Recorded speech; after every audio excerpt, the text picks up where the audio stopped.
From medieval Chronicles. For more than 1,000 years, humanity lived inside a universe that made perfect sense. The earth stood still at the center of creation, the heavens moved in flawless circles above it, and the cosmos itself felt ordered, intelligible, and complete. This was not superstition, it was science. This was the universe of Claudius Ptolemy. But what if, centuries later, when Nicolaus Copernicus proposed a radical alternative, Ptolemy could answer back? What if the ancient master of astronomy rose to defend his cosmos against the new sun-centered world? Tonight, we explore not simply a scientific disagreement, but a clash between two ways of understanding reality itself. When Ptolemy wrote the Almagest in the 2nd century AD, he was not inventing a fantasy. He was organizing centuries of astronomical observation into a coherent mathematical system. The geocentric model, placing Earth at the center of the universe, aligned perfectly with human experience. The ground beneath our feet does not move. The sky, however, does. The sun rises and sets. The stars rotate nightly. The planets wander mysteriously across the heavens. To ancient and medieval observers, Earth's central position was not arrogance, it was evidence. Ptolemy's genius lay in transforming this intuition into predictive science. Using epicycles, deference, and equants, his model could calculate planetary positions with remarkable accuracy. For sailors navigating the seas, for astrologers casting charts, for scholars mapping the divine order of creation. For over 1,400 years, no alternative system performed better. Ptolemy's cosmos was not only mathematical, it was philosophical. Drawing from Aristotle, the universe was divided into two realms. The sublunar world, where change, decay, and imperfection ruled, and the celestial spheres, eternal, unchanging, and perfect. Earth belonged to the realm of heaviness.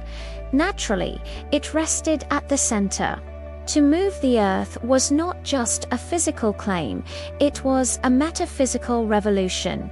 If Earth moved, then heaviness had no natural center.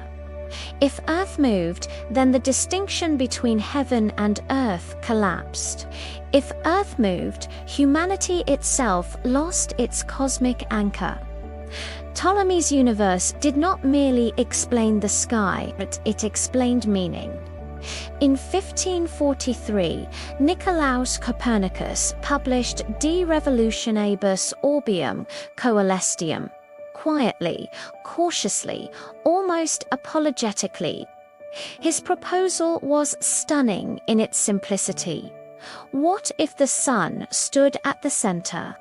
What if Earth was just another planet moving through space? The heliocentric model solved certain problems elegantly, particularly the strange retrograde motion of planets. Yet, in Copernicus's own lifetime, his system was not more accurate than Ptolemy's. It still relied on epicycles, it still required mathematical adjustments, and it contradicted direct sensory experience.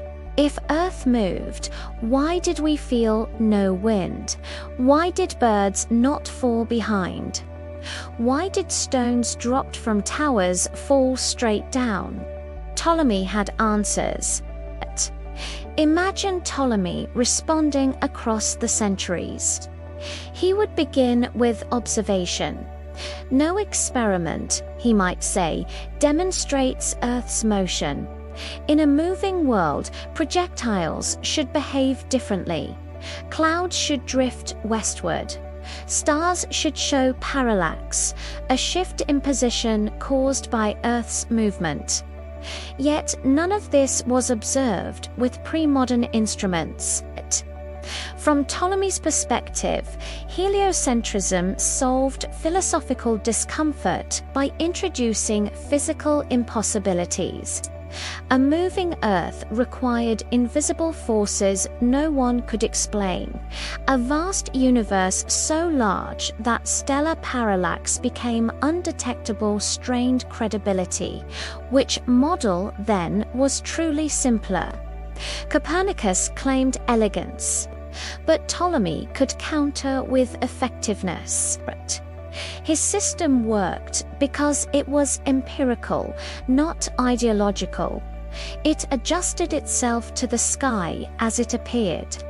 Ptolemy never claimed the heavens must be perfect, only that the models must match observation.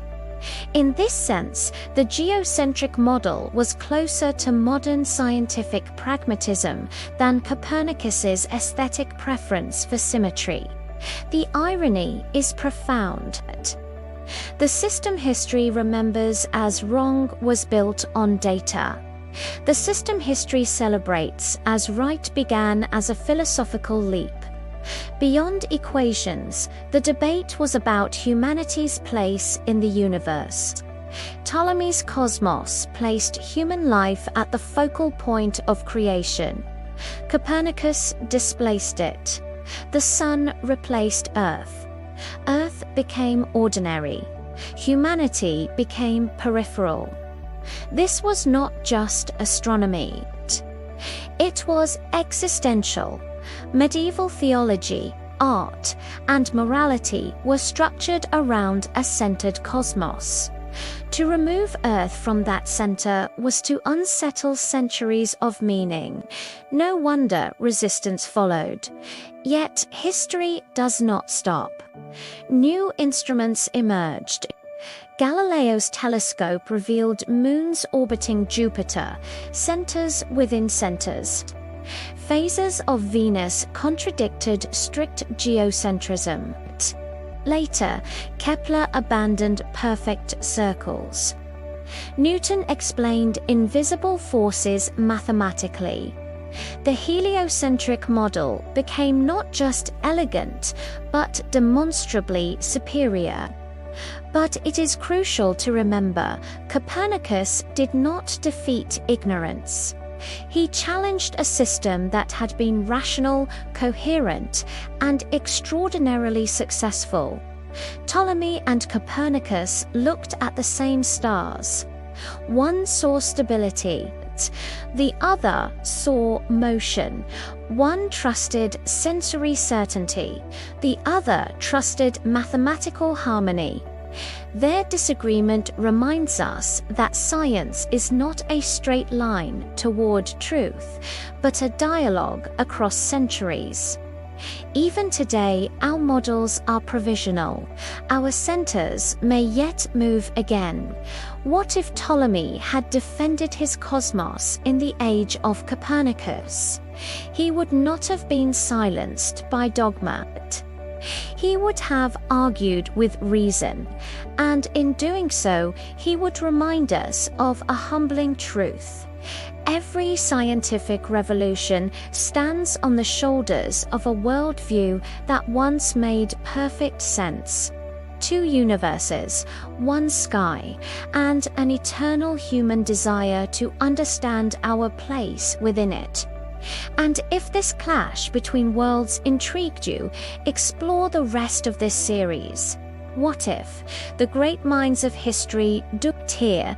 We don't just revisit the past. We ask what might have happened if history had answered back. Subscribe and continue this journey through the ideas that shaped our world.